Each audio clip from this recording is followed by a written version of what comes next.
Filipo alipomwona Nathanaeli akamwambia, mmemwona yeye aliyeandikiwa na Musa katika Torati na manabii, Yesu mwana wa Yusufu, mtu wa Nazareti. Nathanaeli akamwambia, naweza neno jema kutoka Nazareti? Filipo akamwambia, njoo uone.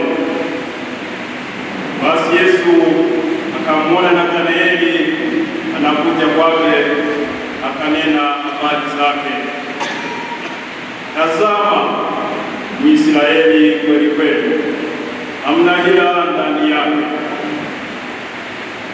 Nathanaeli akamwambia, mmepataje kumtambua? Yesu akajibu akamwambia, kabla Filipo hajakuita, nilipokuwako chini ya mtini nilikuona.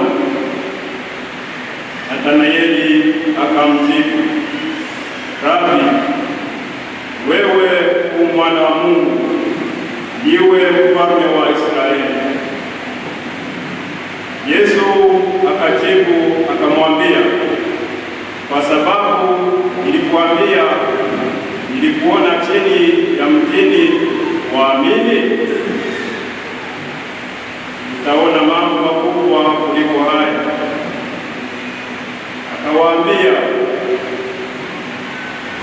amin, amin, nawaambia, mtaziona mbingu zimefunguka na malaika wa Mungu wakikwea na kushuka juu ya Mwana wa Adamu. Neno